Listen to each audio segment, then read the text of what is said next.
Namaste friends, Suswagatam and welcome to our Sunday edition of Words of Wisdom, Gyan Ganga on our Virat Hindustan Sangam social media channels. Today is episode number 218 and our topic is 5 state results and the impact on 2024.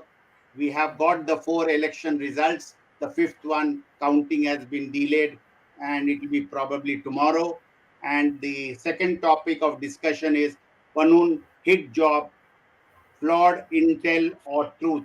These are the two important topics we'll be discussing in the next 45 minutes on our Gyan Ganga Words of Wisdom. As you know, we have Dr. Subramanian Swamy and we have with us Sree Iyer, who is associated with P Gurus, whose portal everybody daily likes to hear, read, and see so that they know what's going on around India and America and all over the globe. And you know that Sree Iyer is based in the United States. He has 57 patents to his credit and he is behind P Gurus and he has written numerous books, colorful books, and he has been writing on numerous topics and breaking many scams and exposing the truth. He has recently published a book on money. He has latest published the book Paper In, Money Out, which we have discussed in our show already. And there are other books, The Rise and Fall of AAP, ND, Fraud, National Herald scam, and numerous other books he has written. So we welcome him to our show. And with this, it is over to Dr. Swamy to start this discussion on today's interesting topic of the results of the state assembly elections and the Pannun hit job. Over to Dr. Swamy. Thank you, Jagdish, and fellow participants. My very good, Indian standard, I should say, very good night or very good evening. We have had a tremendous situation today where by the media presentation, the results have been quite the opposite. And of course, as BJP members as BJP supporters, we are all extremely happy that has happened. And what we are today is going to discuss is the ramification of what has happened. Now, the most important thing is that there is no doubt that I've been associated with the Jansang since 1969 or 68. And I have seen it from a minuscule status slowly come up. And then it came into a coalition with Atal Bihari Vajpayee. The government was formed. Of course, it was also part of the Janata Party and it was part of the government also. And then slowly it has now reached the stage in 2014 when on its own strength it got absolute majority, a very substantial absolute majority. So the growth of BJP and particularly its organizational strength, which is provided by those who have been through the RSS, and the RSS being a social organization produces people who deal with the issues of the state and the country and so on. So those who come through that, they are experts. And I know that in one of the most difficult thing as a candidate, I know I've been 6 times elected to Parliament, and 3 of them were to Lok Sabha. And the people who are in the booth and they watch who is coming on for forged vote, claiming to vote when the vote is not his, and then how it is to be counted and so on. So many ramifications. And so over the years, I also contributed to the VVPAT. So all this together, it's a gigantic step, and in that many things can go wrong. But by and large, I think the country is mighty who BJP has once its strength. I do feel that in the north there is this fact that many of the things which have been held as dear and not being implemented earlier have been implemented. Ram Mandir is one, Ram Setu is another. Many of the temples have been now built. Some of them have even been freed. So, aside from the economic side, there is a side for at least the BJP workers, BJP voters, the Hindu people. They who happen to be 80%. They are of the view that the BJP has done this what they promised, not all of it, but they have done substantial amount, and that is one of the stable factors why in many places we win. And if there's a loss, we can also regain. Like in Rajasthan, we have now regained after losing it. And I'm sure that in Karnataka also, having lost, we can regain it at the next time. So all told, and that it's a major thing, a major boost for the BJP for the Lok Sabha elections. And one can expect that the BJP will also win at the Lok Sabha level. Now, what we need to consider is that we have to understand what are the challenges we are like to face in the coming 5 years, and whether the policies that we need to pursue, what kind they are. At the moment, I would say that as far as the election machinery for parties concerned, it's all decided. But it could do a little more. It could hold elections within the party, which used to do till the last 10 years. There have been regular party elections after every 2 years. And I think this has had brought the party to the shape it was in 2014. And that needs to be done. So these are matters which we can't discuss today. But I think in the future, we might consider dealing with it. So this is one aspect of it, I would say. And I would say that this election has shown, and I'd like to, if anybody wants to contradict what I'm saying, please do that. But I do feel an undercurrent I noticed where people just didn't like the Sonia Gandhi, Rahul Gandhi, Priyanka, etc., that family, the domination of that family and the mistake of creating them as the lead factor in what they call as India or something they created in Arab, which led to many people putting a distance. For instance, Mamta in Calcutta has put a distance. Some others have put a distance. So this is a factor which I think Sri Guru might tell us what he thinks about it from a distance. That whether the existence of the successor Nehru family, successors of the Nehru family, whether that is a minus factor for the opposition in elections, and that's what has been shown in the last few elections. So this is the one aspect that I think it's a developing aspect, and I hope we can have more discussion in the future. The second thing, which is the issue that the Pannun case. Now, we snooping in another country, is nothing extraordinary. I mean, India was snooping there. That's nothing extraordinary. But whether even the assassination things that are done, many countries do it, but they do it successfully, or it doesn't come out.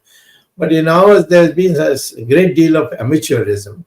For example, the Indian operative from who had come from India had actually confided into an intermediary who was to provide the killer, and he happened to be an undercover agent for the Americans. I mean, this means there wasn't the due diligence that was necessary. So it has put us in a bit of a difficulty, and the Americans, of course, will ultimately not take it to the point where they will break relations with India. But there are ramifications of it, and that I think because Sri Iyer lives in America, he might give us a perspective on how it has been done. So over to Iyer. These are the two broad points I've brought out, and I hope you take it from there. Namaskar, Dr. Swamy, and namaskar to all our viewers, fellow VHS members. It's great to be back on on VHS platform to share my thoughts on what played out. Dr. Swamy, first and foremost, credit where credit is due. The BJP ran a very disciplined campaign. They listened to some of the people, because I work closely with psephologists who are well-meaning, who pointed out the flaws in their strategy in Karnataka, and they fixed it to some extent in the northern states. For example, in Chhattisgarh and in Madhya Pradesh, as well as I think in Rajasthan, what they did was they identified the pro-Congress constituencies, and they announced the candidates early, giving them a lot of time to go and do the groundwork. And you're seeing the results of that in places like Chhattisgarh. Also, there are things that we laugh it off, saying that ha ha ha, it is not really something. But there was one big positive that the Modi government did, and that is to appoint a tribal person, Draupadi Murmuji, as the president of India. Sir, you and I, we may think that it is not a very consequential thing, but for a society who feels downtrodden for many, many years, for them to be sit up and taken notice of, it's a moment of pride for them. And I think that is the dividend I think they got in Chhattisgarh especially. And I'm expecting that the same thing will happen in 2024 also. So some things that the Modi government has done has given them great dividends. Also, a flawed strategy by the INC committee, the Indian National Congress, how they went about doing this thing. Dr. Swamy, for Rahul Gandhi to adopt, some of the things like the union of states that the DMK was espousing first, that India is a union of states. Second one being that, when these guys said, Udayanidhi Stalin said, loudmouth, that I'm here to eradicate Sanatana Dharma, and he echoed it. And not only him, a few others did too. And this is something that people do take notice of. Dr. Swamy, another thing that also I've seen is that today there are many YouTubers like me, many. And the fastest growing YouTube language is Hindi, sir. In Hindi, it could be Bhojpuri, it could be the Avdi accent, it could be local accent. But the YouTubers were very active in states such as Chhattisgarh, in Madhya Pradesh, to a lesser extent in Rajasthan. So this tells us that people are consuming their content not from looking at TV, not from listening to some of these biased channels, but they want to make up their own mind. And when you give them choices, they do take it like a duck takes to water. So a lot of these things went into it, but clearly the BJP also, in my opinion, could have done better in Telangana. They did a regime, the president's change that, and the president was much more aggressive. They failed to read that there was a fairly large anti-incumbent sentiment in Telangana, because Congress has come from nowhere to win this one. So there are positives, and there are some things that BJP will have to put its thinking cap on to see what could have been if they had not pulled its punches. So there are things of this nature also to be considered. So let's take on. But credit where credit is due.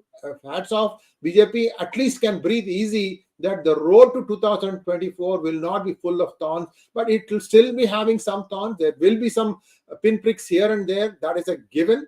And they have to just ride it out. But this was a big litmus test. So I congratulate them for that. Sir, let us take a look at the case of Pannun. Dr. Swamy, if somebody is ordering a head job, especially a government employee is ordering a head job, the deal will not be using cash. Today, you want plausible deniability of the highest order, which means there is an alternative for you, which is Bitcoin. They would have just whoever does it, they would have just given that person in Bitcoin. That way, it's complete, no track, no trace of being able to be caught. This is something where I think what happened was there were people in the Drugs Enforcement Administration of the United States who were in touch with this individual Nikhil Gupta, who was hiding in Czech Republic, and I think somewhere they said, okay, let us tie in the knots. That this is a bit of a sham. I'll tell you, Dr. Swamy, I'll tell you another reason. when the first press release came out from the Southern District of New York, they said that Nikhil Gupta was living in Czechoslovakia. Can you imagine? Czech Republic and Slovakian Republic have separated 20 plus years ago. The statement read that. Okay, so that tells you somebody read it, somebody wrote it, somebody just copy pasted it, didn't go through the detail. Then when someone pointed it out, guess what happened? Not only did the DOJ change it, but every publication that lapped it up, including the BBC, there was a change it to saying that this person was living in the Czech Republic. But it tells you that this was a ham-fisted job. Whether Indian government had a hand in it or not is a matter that will have to be, proven beyond doubt. One of the things that they said, the Department of State, there's a 15-page indictment order. They said that they have records of conversations between the said CC1, which is the Indian government official, and this person, Nikhil Gupta. And they also talked about a lot of other things. Now, there are some things that may or may not be brought in the public domain. For example, you know and I know that Justin Trudeau's plane, when it landed in Delhi for the G20 summit, it had a lot of drugs on it. Has the Indian government officially said this thing? No. So there are some things where when you're talking about heads of state, diplomatic protocol, diplomatic immunity, some things you have to keep it under wraps. You use it as a leveraging chip rather than coming out in the open and saying it. So I have my doubts about this whole thing. Also, Dr. Swamy, Pannun is a loud mouth, he's a loose mouth, he talks a lot. My fear was that this guy might incite some of the less educated Punjabi youth who have actually snuck into the United States and Canada. There's a hugely profitable drug running business that also smuggles in humans, and this starts from Sangrur area in Punjab, where your good friend Simranjit Singh Mann will take 35,000 rupees or 70,000 rupees and look at the youth and say, this person XYZ of this place, son of blah blah blah, the usual stuff, and say he is being persecuted in Punjab. That person will take that letter and come and submit it to a judge in Canada or US and seek asylum. What has the Indian government done about it? I have been saying that, Simranjit Singh Mann should be, quizzed. This is wrong. 1,500 to 2,000 people are coming in every year illegally into the United States. We have no clue where they go and disappear. There are huge tracts of land in California itself, which is farmed by Sikh farmers. I'm not even talking about Canada. Canada is a big wilderness. We don't even know what happens when they go there. But the point I think I'm trying to say is Pannun has been quiet lately because somebody told him, okay, pipe down now. Don't talk too much. So clearly, will the CIA deny that it is now handling Pannun? Why else did he keep quiet? It is very un-Pannu-like for him to keep quiet, sir. He will loudmouth something. He'll say something. It is his nature. Suddenly he's gone quiet. So there are lots of other questions that Indian government can also ask. Look, what happened to this guy? And I can't say it publicly, but I know a lot of undercurrents that are at play here.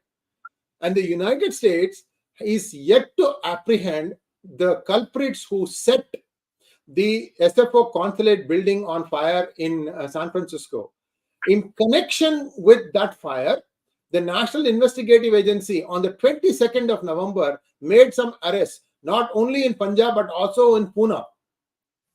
It's the day after that this thing came up, sir. So there are some other things that are like, this happened and then therefore this happened. Therefore, there is a connection. All these things will not see the light of day, but you can already see that Blinken has expressed his satisfaction that the Indian government has appointed a high-level committee and it's going to look into it.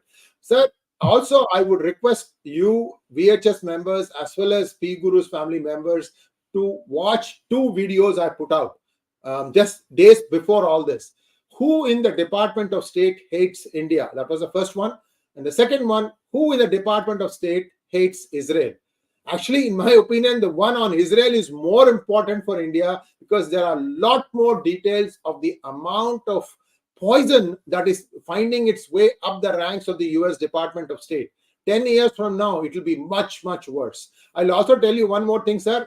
While I feel happy that Governor Gavin Newsom vetoed the SB 403 bill, which would have written caste discrimination into law. Already that is being covered by another law, ancestry law, and they didn't need it, but people wanted to make a statement. The question is, once Gavin Newsom demits office in a few months from now, he's termed out. The next person standing in line, a lieutenant governor, is a hand-picked Soros appointee. And they will find a sneaky way to come up with a similar law again, and we have to be vigilant. My point in saying all this is, some people have it out for India. They could be Muslim Brotherhood, they could be Pakistan, they could be Iran. By the way, a lot of people say Iran is a friend of India. I doubt it. Because the data points to the exact opposite. There is an institute in Rutgers University called National Contagion Research Institute. And they track fake social media messages that are put out by various organizations and various countries.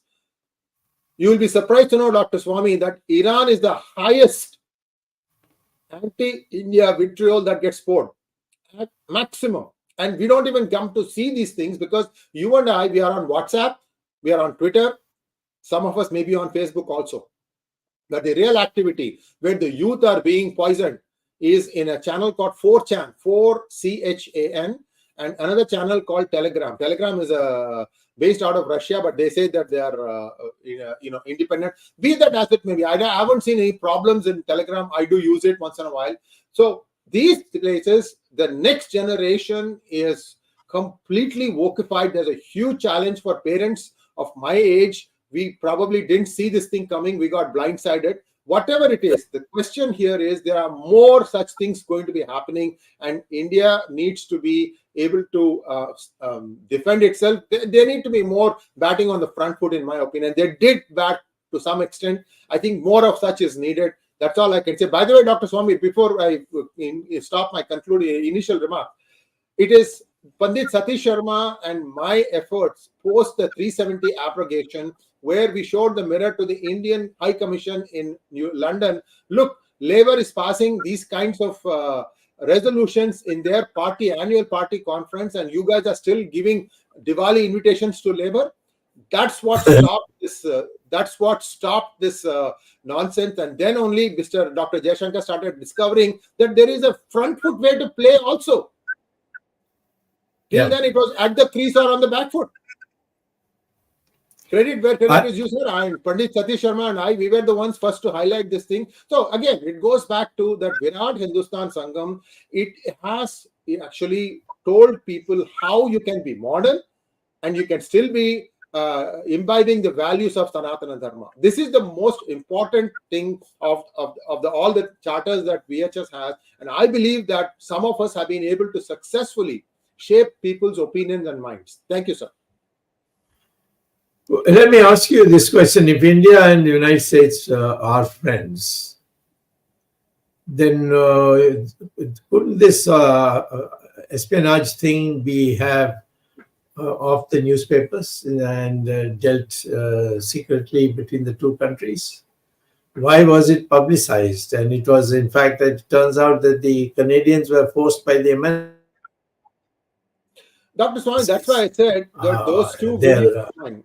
Sir, that is why I said, please look at those two videos of mine, where I have actually named and shamed people, sir, who are taking an anti-India stance. Dr. Swamy, the moment... So this is not a policy taken at the level of the president and his council, but it is by bureaucrats at various levels. That's yes. And I also explained this, sir, in decision making in the United States. What happens is, somebody is denoted as a certain area expert. Very rarely will you go and do a 180-degree change on his or her report. Sir, I'll give you an example. When US said that we are sending troops to help Israel post October 7th, first the story came out that 100 employees in Department of State have written to President Biden opposing opposing US's decision to help support Israel. One of them even resigned. The truth is, the number is 500. 500 signatories, sir. Can you imagine 10 years down the road, Blinken will be gone, Victoria Nuland will be gone, our own, what's his name, Indian American, there's a guy, Richard Verma will be gone. All the people who are a little bit more experienced in global policy will be gone. You'll have all these loudmouth ranters. Uzra Zeya is an Indian American, but of Bihari Muslim parents' origin. Hater. Rashad Hussain, another ambassador at large. I don't know what he says. Another one who's a rabid India hater. And these are the people who will be actually, suggesting to the Department of State officials, like the Secretary of State, what they should be, what stance they should be taken. So there are challenges. The Department of State has more than 3 or 4 camps. I'll give you another example, sir. The director of CIA, Burns. Do you know where he used to work before he joined? He became the CIA director. Macro Advisory Partners. And viewers, go and take a look at who runs Macro Advisory Partners, and you will understand where the influence is coming from. So today, suddenly you are seeing against skirmishes along the Indian border, and IMF is beginning to dole out some money to Pakistan, despite knowing fully well what Pakistan is doing and how it is plunging into darkness. Why? So these are all things where US also doesn't want India to run away with its growth. They want India to kick and scream its way to coming to 5 trillion. Again, 5 trillion, not in current rates, but in constant GDP. So that is, again, sir, you and I understand the difference. For the Aam Aadmi, it doesn't make a difference whether it is 5 trillion or GDP current or constant rate. For him, he says, oh, good, India is doing well. It is just that rush of blood, that's all. Beyond that, there are not much, but it feels good that India has grown to that level. Fine. So you see that there are people in the United States, they want the Bunsen burner, gas stove. They have 4 settings: sim, low, medium, high. So that is what they want to do. The gas is not off. By that, I mean that people who think ill of India in the United States is not off. It is not just US. US is helpless. China has its people all over US. China has police stations inside the United States. Can you believe that? They have police stations inside the United States, and they only caught 2 or 3 so far. The number is at least 10 or 12. Yeah, they have Chinatowns, which we don't have. I can tell you that things are taking a very ugly turn now, especially with the new H9N2 virus that is coming out of China again. I think US will stop flying to China today or tomorrow. And if that happens, then you can expect the rest of the world to do that. So this is going to be another COVID-like situation, I'm afraid. Already 2 cases have been identified in Massachusetts, one in Massachusetts and one in, I think, Ohio or Iowa. So US also is, it's not just US, many other countries also have these cases. So this is the white lung, they call it. When you take an X-ray of your lungs of the people who are infected with this, the X-ray shows all white. And so far, deaths have not been many, but there are a few deaths. So new crisis brewing. But right. I hope I answered your question, sir. Department of State in US is speaking in many voices. 100%, yeah. No doubt. Yeah, I understood. Jagdish, you take over now. Yeah. Sree, okay. Ramesh, you start. You are muted still. Ramesh, you're muted. Can you hear me now? Yes. Yeah, sorry. Yes. Sree, this is more of a question for you. In the Pannun case, what is the alphabet soup of all these organizations, CIA, FBI, this and that? What role have they played? Because this is not new, because I'm pretty sure that India would have complained about Pannun in the past. Why have they not taken any action on him? See, the way the United States works is there are lots of lobbies that have a lot of influence among the administration. The administration picks people for like 4 years or less than that. Sometimes if somebody is a spectacular failure, they'll ease that person out. So these are all people who are paying for influence. In other words, they are saying that we want this person of ours in this particular role. And money gets paid for that. So Soros, Ramesh, is the biggest donor for the Democratic Party, 100 million. With an extra 115 million, devoted for special constituencies, special districts where you need to spend more money to get your person elected. So he has given a carte blanche $215 million check to the Democratic Party. And this is what gives the progressive the come up and saying that, look, the party needs us to win elections. And you have some loudmouths who speak, wild stuff. That's all I can say. So there are, I believe, that's why I said that those two videos, we have done a lot of research and only then come out with it. We think that in exchange for a certain amount of donation to the party, somebody has to say that I will give you this position. Now, the Department of State, whoever suggested these names, they were very clever. Uzra Zeya, Indian American, but anti-India, anti-Hindu.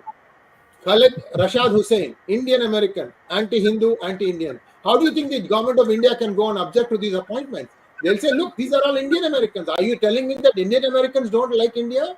Then there's something wrong with you, right? So this thing can be turned very easily against you. And also, you don't get to know these things ahead of time. And the Democrats, for the longest time, they did not know that there were all these undercurrents. But you have two sets of people that are coming into US, Ramesh.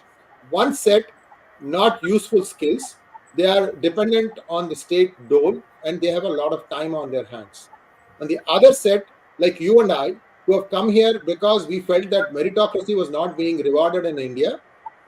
And we are fighting our battles every day and day night. We complain about taxes, we complain about things, but we don't stop paying taxes.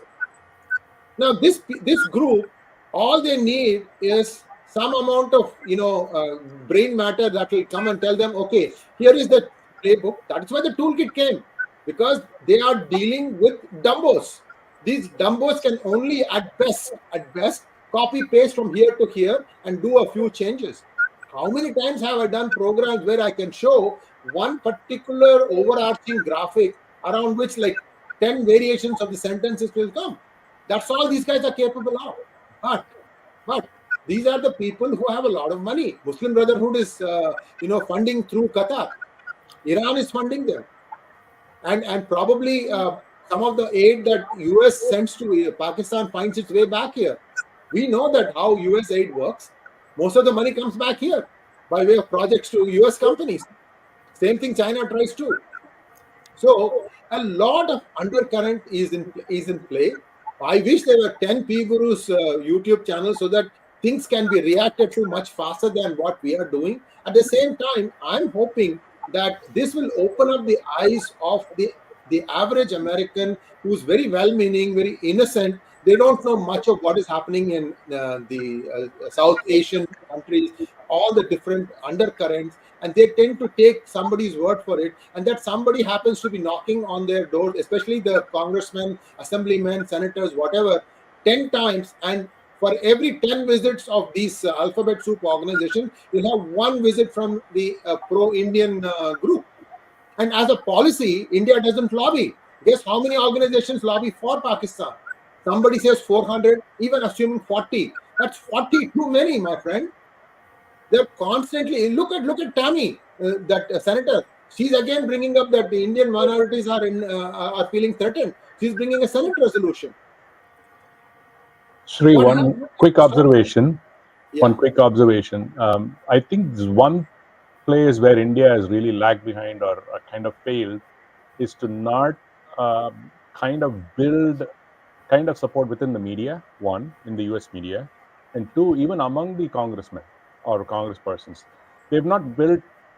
You can look at Pakistan being such a pathetic country. They have phenomenal support in the media, and they have some support even in the Congress. India has not built people like Rokanna or people like that into their side and saying that they have to bat, because they're also on the fence, right? People like Rokanna are on the fence. But at the end of the day, I think India needs to kind of establish or build a relationship or bridges with at least a few congressmen. It's just not only once in a while when Modi visits or something like that. I don't think that is a good strategy, because India is important in the global scenario. But again, India cannot just say everything will be handed down that is not something that the US, because if you expect US to hand you down something, they're going to get 10 times more in return. I think that this is typically what the US strategy is. I think India has failed in that part, and that's just based on what you just said. I'm just making my observation. Dr. Swamy, do you have anything else to add to it? Because I have one question about the elections to you.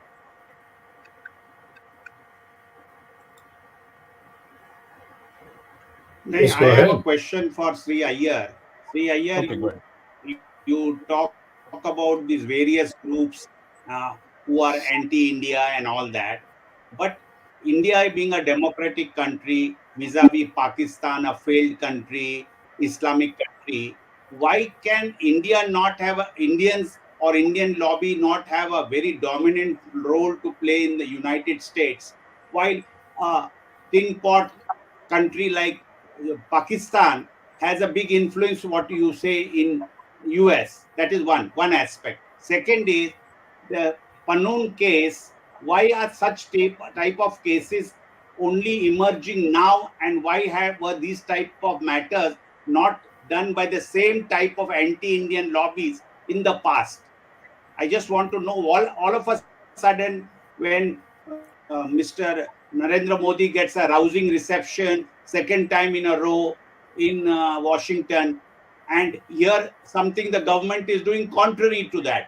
Why is that type of things happening now, especially? Jagdishji, it has to do with the policy of the Indian government. Indian government does not believe in lobbying. See, sometimes the way things work in US, especially in the United States, is even if the sun is rising in the east in your country, you need to have somebody come to the United States, senators and congressmen, their aides, to tell them that, look, the sun rose in the east in India today. What a great feeling it was. You have to keep reinforcing that positivity. India doesn't do that. India is always in the reactive mode. It is not in the proactive mode. Now, the reason why Pannu has become so much bigger, Jagdishji, this is my opinion. I have no facts to back up this. It is my opinion that now the Khalistani movement has enough money from the drug smuggle that they don't need other countries or other agencies, for example, CIA or FBI, to fund them in this effort. They already got it. I'll give you another example. They have completely infested the California political apparatus in both the Democratic side as well as in the Republican side. There's one individual here, one lady in this side. They both are so virulently pro Khalistan. They have never gone to Khalistan. They have never been to Punjab. How did that become? How did that happen? It happened over 10, 15 years. Now that money has come into play, and now there are some tacit players such as Turkey, you have China, you have Iran. All these people are also aiding and abetting this effort in a covert way. And as far as why Pakistan has so much influence, you go back to 1947, around 50 or so, Pakistan, did this CEATO with the US, CENTO with US. What does all that mean? They were getting a lot of money. That was what was the prosperity about. It was trickle down effect of the money that the generals and the politicians of Pakistan were getting. That was sort of spreading across Pakistan, and that looked like Pakistan was doing better than India. And I told you that any money that comes from US will find its way back to US. In 1971, the US Sabre jets were the ones that were found wanting against the Nats and the MiGs of India. It is the pilot that makes the difference. It is not the plane that makes the difference. They had bigger tanks, but India could easily, destroy them in the Thar Desert.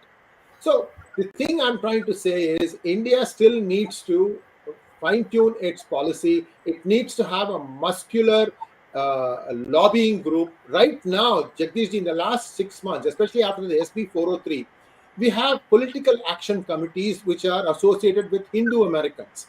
And we are making our presence felt. And it is making a difference. You are seeing, how many places have you seen now, resolution? Many states have declared Diwali as a state holiday now. A lot of things are happening, but this is happening because of like-minded people such as myself, such as Ramesh Swamy. We realize that we are getting a bad rap for not saying anything. So now you need to build on this and go to the next level. And I am not expecting the Indian government to do much change. I think the Indian Americans can do the change. 4 million people, 4 million Indian American electors. Only 30% voted Republican. I would like every one of them to turn independent. I'm not saying become Republicans overnight. Be independent. Make your vote count. I'll also give you one other data statistic. Jagdishji, in 2022 elections, in 9 states out of 50 in the United States, the percentage of voters who call themselves independent was the highest. By 2024, it will be 20 states where the independent voter is the largest voting bloc.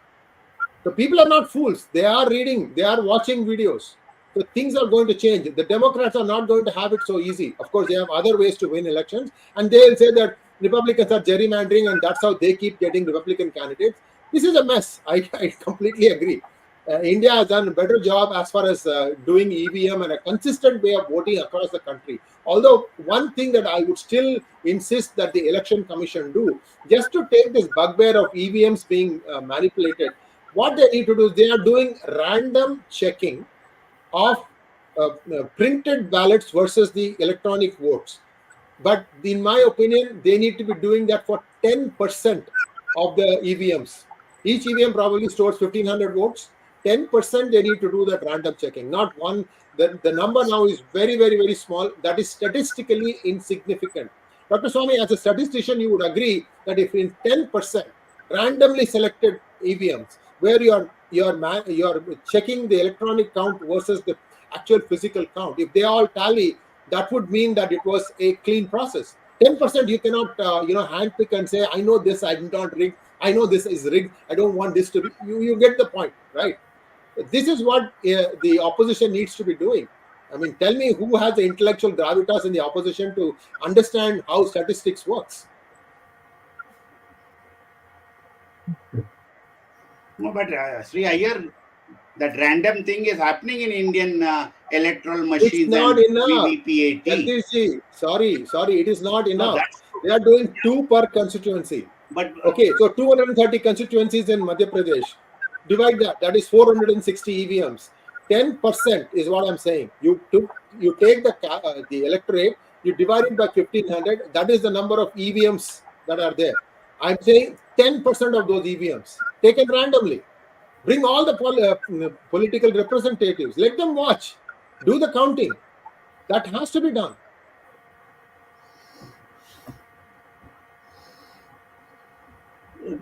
Sree Iyer, what will be the 5-state election or 4-state election results which have come now? Will it have any impact on the US government thinking towards India in the run-up to the 2024 elections? The US has many wings. The Department of Defense, in my opinion, is solidly with India because they see that once they abdicated the responsibility of managing the oceans of the world, that is by leaving on the 15th of August 2021 from Afghanistan, they knew that people will start rearing their ugly heads here and there, trying to assert themselves over some areas of influence, right? So the Department of Defense knows that a country like India is essential for them to be able to respond fast to some of the pinpricks that are going to happen. Wherever oil is, it is like, good and mucky. That's what's going to happen. So the Department of Defense, in my opinion, stands solidly with India. Department of Commerce, solidly with India. The Department of State is where the infestation is. I don't know when that will be cleared, but clearly there are lots of problems there. I think another term of the Republicans is needed. Maybe that will clear it. I'm hoping that it will. Okay, Arvind, do you have any questions? Yeah, before I have questions, I have some observations as well on the election. I don't know much about the Pannun case, so I will not comment on that. The 4 states results which have come out today, they have underlined certain things which were being even mentioned before the elections, either reflected through the opinion polls earlier or through exit polls day before yesterday. The most important thing which I think can be underlined is that Rahul Gandhi has failed as a leader. 1. 2, Modi has re-established himself, and Modi ki guarantee.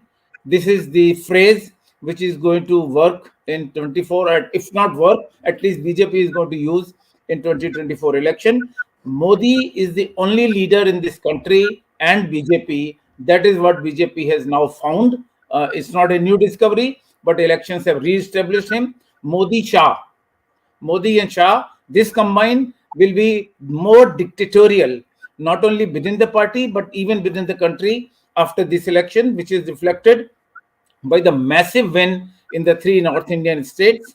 The result of Telangana, I'll comment later. But the three elections that I'm talking about, I said Rahul Gandhi has failed as a leader. He was talking about Mohabbat ki dukaan, Nafrat ke bazaar mein Mohabbat ki dukaan. Nobody in this country understands what this phrase is. And therefore, the magic of Rahul Gandhi, which he was thinking will work, has completely failed. One. Two, the fight within the Congress, both in Rajasthan and Madhya Pradesh, has let them down. Kamal Nath was so arrogant that he did not even allot 6 seats to Samajwadi Party out of 230, and he was willing to offer 1. And then he used the word Akhilesh Vaklesh. Who is Akhilesh Vaklesh? I don't know. And this has hit the Yadav community. There's more than 1.5 crores Yadav in Madhya Pradesh. And in especially bordering Uttar Pradesh, the Bundelkhand area, Morena, Gwalior, Chambal area, this area was actually very weak area, despite of Jyotiradish Scindia coming to BJP. But now it has responded as a statement against the statement of Kamal Nath. And same thing happened in Rajasthan because of the fight between the pilot and Ashok Gehlot. Kamal Nath's Hindutva had failed. That is one very important thing, because Kamal Nath tried to be more Hindu than the BJP, which was not possible. He even brought Baba Bageshwar Nath to Chhindwara and had rallies. Baba Bageshwar Nath, one of the most followed Hindu leader in recent times, at least in last 1.5 years, all over country, and even the media loves him. But he supported Kamal Nath, did not work. That means you cannot beat BJP when it comes to Hindutva, and that also failed. So Kamal Nath supported Ram. He carried Ram Darbar with him, Bajrang Bali ki puja. He established mandir. He inaugurated mandirs, Hanuman Mandir, but nothing worked. One most important thing, which is I've been observing since morning, nobody has blamed EVM since morning.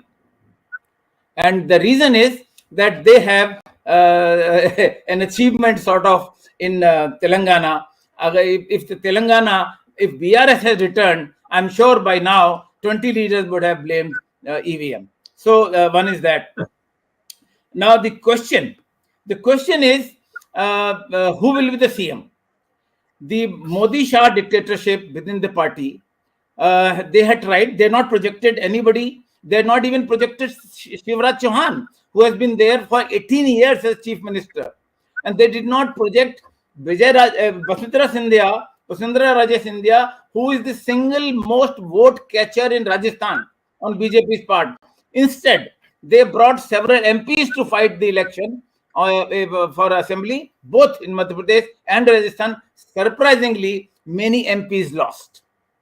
And one most favorite minister of Amit Shah in Madhya Pradesh, who was number 2 in Shivraj cabinet, who was aspiring to be the CM. Every 1 month he made the statement against Shivraj, not so openly. Narottam Mishra lost by 12,000 votes.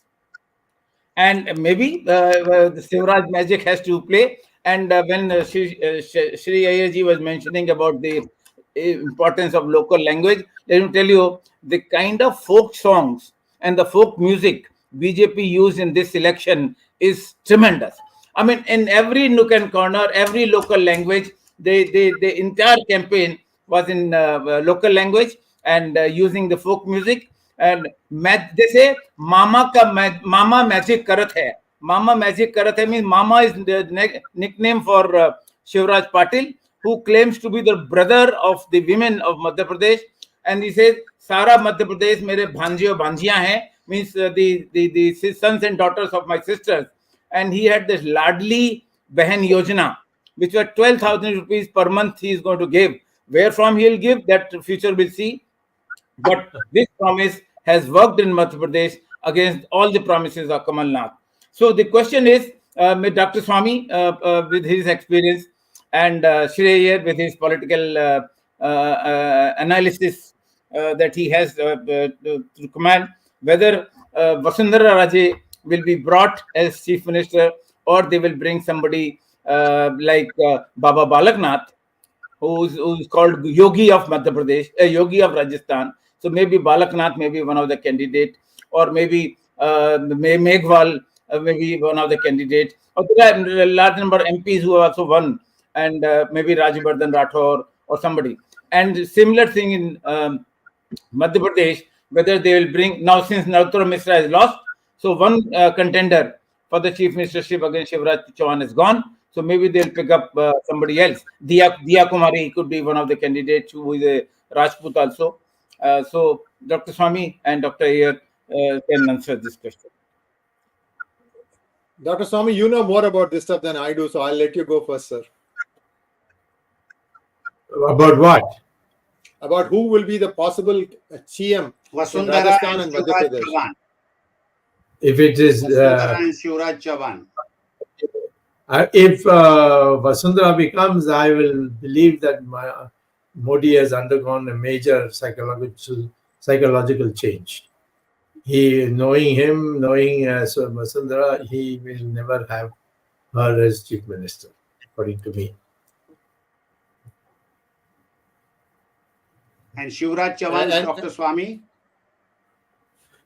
Shivraj Chauhan is already, he has not been declared as the next continuing chief minister. He was a chief minister. And he was not projected.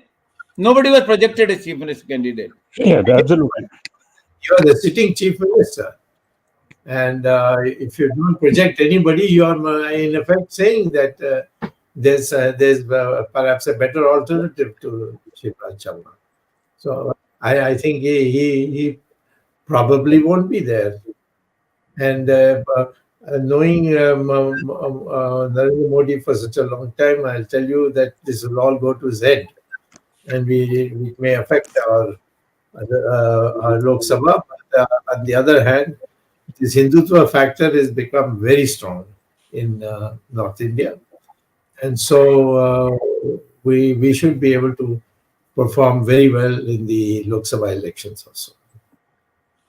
Dr. Swamy, I think Shivraj Chauhan will come back. The reason is he has done better than last time. He's gained more seats. So I don't think, I mean, if all things considered, Modi should not make the mistake. I mean, I'm just saying my opinion. I'm just saying what I feel. No, I agree.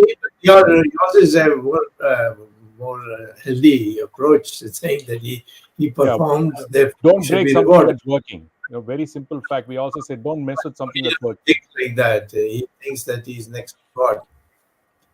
So he will decide whoever lost. So they can't be the CM candidate. I don't think that works in BJP. Somebody like Arun Jaitley lost pathetically, but he still became the finance minister. I don't think that. Not only that. Very recently in Uttarakhand election, Pushkar Singh Dhami lost the election.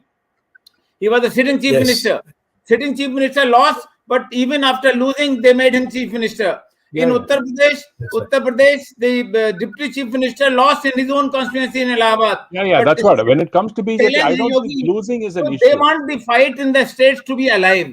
And I'm sure this Narottam Mishra, who has lost the election from Datia, I'm sure they will bring him again, despite of his losing, because he's the only person who can challenge Shivraj Chauhan. And maybe Shivraj Chauhan will be brought to the center, and a new chief minister can be brought.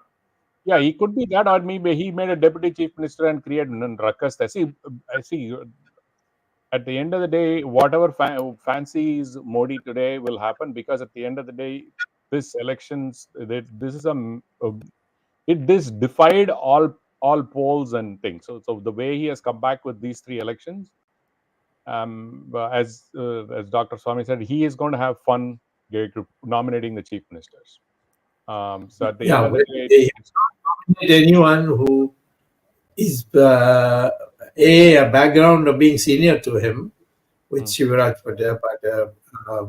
Chauhan has, and B is likely to require time to say yes to him. That is, he will not be a yes man. So I don't. I mean, this is my guess. He will not make Shivraj Chauhan chief minister again. He said, "Bahut ho gaya." He'll bring him to Delhi as a minister in the government. and in Rajasthan, Vasundhara cannot become. Right? She is far too Not strong a for woman. Far too See, strong a Vasundhara woman. is far too independent, Independent and and strong. Vasundhara I is don't think always. Modi would like that. I don't think, in all things considered, I don't think that based on what Modi has acted in the past, that is not his nature. It is not his nature. So he can defy nature again, but that is not his nature. Or they may, Well, she they may be retained till the 2024 Lok Sabha election for another Yeah, 6 months. possibly And because once the Modi amount comes of back votes in she's 24, then they may change. Yeah, basically because the amount of votes she's garnered and still the popularity that she wields in Rajasthan, she might be brought in for a temporary time, and then when the 2024 is done, they might say, "Oh, you also come into the center and do." I mean, that kind of jugglery will happen he will not take that risk. because One she's very very, important very thing, strong woman. one very important thing in Madhya Pradesh is that this time the margins are huge. BJP members have won by 50,000, 60,000, 70,000. I mean, last time the fight was so narrow, last election, that is 2018, they had 114 seats and 116 seats between Congress and BJP.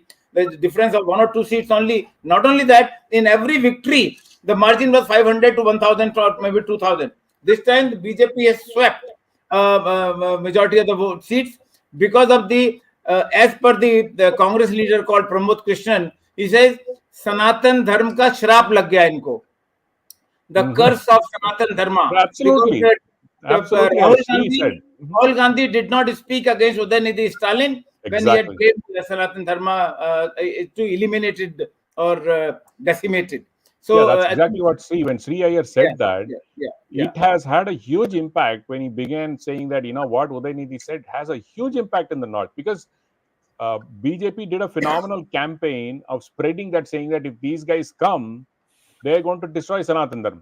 So Not that, only that, I have said in earlier program, BJP's single point agenda is Hindu Muslim. If BJP does not do Hindu Muslim, no election they can win. No election they can win. And this election, it helped because Hindu Muslim was also there, and Shivraj Chauhan's development work was also there, and anti-incumbency Ashok Gehlot and Bhupesh Baghel. So Bhupesh Baghel and Ashok Gehlot, they got defeated because of the anti-incumbency. Not only that, for the first time I observed that corruption has played a role. Modi went around rallies after rallies in Rajasthan saying Lal Diary, Lal Diary, Lal Diary, Lal Diary ke kale karname. Lal Diary was a red colored diary which was in discussion, that it had all the misdeeds of the Ashok Gehlot government listed there.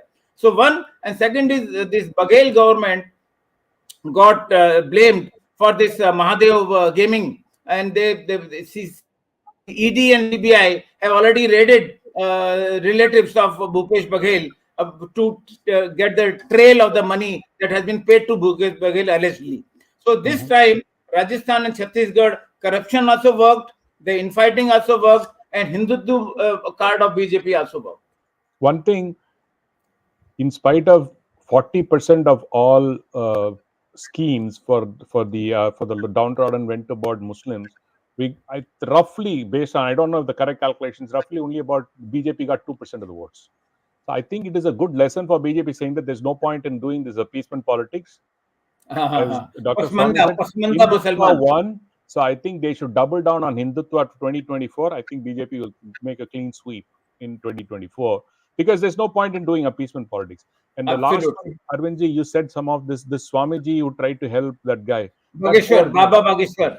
Poor guy. He's going to have ED, IB, everybody on him very soon. He's going to have the Asaram Bapu treatment done for him very soon. Okay, So we said now Tina factor will work. There is no alternative to Modi. Yeah. Tina, absolutely. And I'm Absolutely. sure And because the they way have, BJP people are celebrating, they're saying 400 seat, 400 seat. I think there should not be much doubt about the independent majority Modi and Shah will bring. I mean, whether some people like or dislike, but I think the number is going to increase because every card is working in their favor. Everything is working in their the favor. Hindutva card and timing of opening the Ram Mandir and all those things. The only mistake Modi should not do is advance the elections or prepone the election and try to do that Vajpayee nonsense. Allow it No, to no, now play. there's only 6 months. How many months he can prepone for? I mean, there's hardly any time for preponement. So I In fact, it think would have been better if the Lok Sabha elections were held along with these states, because this the kind of sweeping BJP has done. I don't think BJP even thought they will get this mandate. Arvindji, I don't think even BJP thought they will get this kind of mandate in Madhya Pradesh. Absolutely. Nobody I don't thought. think they also imagined this. Chhattisgarh, no exit poll, no opinion poll. Nobody predicted that the Baghel can lose. Sorry. We did. P Gurus did. You did P opinion Gurus poll. You Yes, did opinion we said poll. that. We said Chhattisgarh, there is a surprise. Because one of my constant guests, JVC Sriram, had actually So been people on the sitting in ground. America can do the prediction in India. That is Sir, a good thing. Arvind ji, you polls in India can't do it. Arvind ji, आपको जमीन पर उतारकर लोगों से बातचीत करना है, तभी आपको पता चलता है कि क्या हवा है, किसकी हवा है.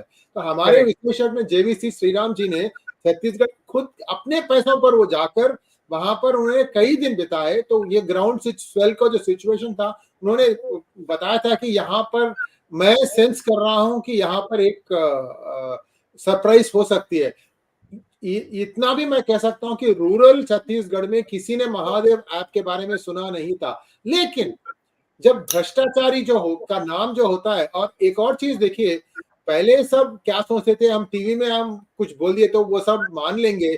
अभी आपको एक पावरफुल ऑल्टरनेटिव मिल गया है सर जी. आपको स्मार्टफोन पर आप देख सकते हैं यूट्यूब में क्या क्या कौन कौन कर रहा है. और एक और चीज, यूट्यूब का जो चैनल का जो एडवांटेज क्या है, अगर मैं कुछ बोलूंगा कि भाई मैं ये देख रहा हूं, तो आपको टाइम मिलता है, समय मिलता है 10-15 मिनट उसको व्याख्यान करने में, उसको एक्सप्लेन करने में, क्यों ऐसा सोच रहा हूं.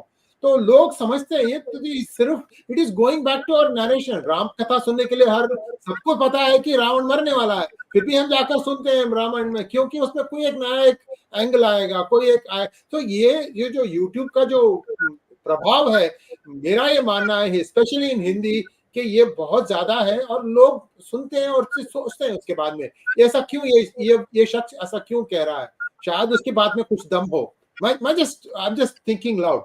No, I think both Congress and BJP were distributing a lot of money to the journalists who are operating as independent YouTuber. So they're on both sides. It's not only. Sir ji, मेरे को एक पैसा भी नहीं मिला sir जी, मुझे सिर्फ गाली गलौच मिलते हैं. डॉक्टर स्वामी भी मुझे गाली देते हैं, मोदी वाले भी मुझे गाली देते हैं. हम तो बस गाली खाकर ही शक्तिशाली बन जाते हैं बस. मैं तो गाली नहीं देता हूं, मैं आपको मार्गदर्शन करता हूं. So I think it is going to be interesting next 6 months, not only in these states, but even otherwise, a precursor to Lok Sabha. It is not semi-final, they claim, because if they had lost, then they would have had a bad face. So they say it was never a semi-final, but it will have the same effect continuing till the Lok Sabha elections. So I'm sure if this trend continues, Modi will have 400. The opposition can do some damage in 24 only if they shun this Gandhi family. I am telling you, otherwise they have no chance. I think, Ramesh, you have made a very important point, but the Congress is not going to learn from your learn from your suggestion, because if they do, or if they did earlier, I'm sure the results would have been different. Arvind ji, किसके पैसे लगे तेलंगाना में? किसके पैसे लगे आपको पता है? हाँ, किसके पैसे लगे? दाऊद के? नहीं, डीके शिव कुमार के. दाऊद से आया होगा. DK Shivakumar is made in charge. हाँ, तो अब आप जो कह रहे हैं ना, even in Karnataka, DK Shiv Kumar spent the money, and in Telangana also. देखिए, बात ऐसा है. I used to make fun of Dr. Swamy, your good friend Owaisi. I used to make fun of him. I speak in Hyderabadi Boli. and I'll say, I'll give you a sample. I have a, imaginary friend called Amjad. So, we pick up conversations when you're going and traveling around Hyderabad. So somebody asked a guy who's driving an auto, and he's from the old city. So he asked him, look, everybody is getting money for voting for the party that they vote for. How much does MIM pay? So this guy said, Owaisi Saab never pays us any money. सिर्फ इस्लाम खतरे में, कब तक ये चलाते रहोगे आप, इस्लाम खतरे में, इस्लाम खतरे में. So Congress comes to old city and says, देख मैं तेरे को पैसे देता हूँ. So they were expected to win in 7 states. They are 7 constituencies. They only won in 4. MIM. MIM magic is over now. So Congress has found a way to break that. BJP could have done the same thing too. Although I'm hearing BJP also has done well. There is a split in some of the old city constituencies where BJP might be the eventual winner because the Muslim vote is now split. Raja Singh is working very well. T. Raja Singh is the leader. In Hyderabad, T. Raja Singh dominates BJP's cadre, and T. Raja Singh is 100% Hindutva, and he won on his own, and he also was instrumental in getting the 9 seats. Yes, yes. And Sree, I think this giving money concept, I think in Pan India, I've learned from Tamil Nadu. I think Tamil Nadu should be very proud. Yes, very proud, very proud, very proud. Freebies, all the models, the Dravidian parties has contributed to the national electoral process. Okay, thanks. Arvind, we have gone past our time, but to wrap up. The subject was interesting subject, and it's so fresh that even now 100% results have not been officially declared by Election Commission. So things will continue maybe by some constituencies by late night. One minister has won by 7 votes in Madhya Pradesh, 7 votes. And there have been riots in that constituency after counting on 2 sides, clashing with each other, demanding the recount and all that. But that is very rare. As I said, wherever BJP has won, they have won by a huge majority. Anyway, let's continue this some other time because the trends will also reflect in the next Lok Sabha election, and it will be of great interest to our viewers also to listen to this discussion and Dr. Swamy's views on 2024 election and what happens to India. Thank you, Sree Iyer ji, for giving such a good analysis of the Guru Patwan Singh Pannun and also the election from P. Guru's perspective. Dr. Swamy, of course, he initiated the discussion, and he is the person who knows BJP inside out, having spent more than 50 years with this party, more than 50 years in politics and more than 50 years with this party. And thanks, Ramesh and Jagdish, for co-hosting this program. Thank the technical team led by Ashish Shetty, Swaminathan, Tejas Navalgul, Vishal Mehta, Ishwar Iyer, Gadgi Rakesh, and Ajesh Nair. Next Sunday, we are actually meeting after 2 Sundays. With Diwali, and thereafter we did not meet, but last Sunday we had Indo-US relations. We will be meeting again next Sunday with fresh topic and maybe some implications by which time would have been known for the elections. Then a new topic in Dr. Subramanian Swamy. Viewers, wait till next Sunday, 8 p.m. Indian Standard Time. Till then, namaskar and jai.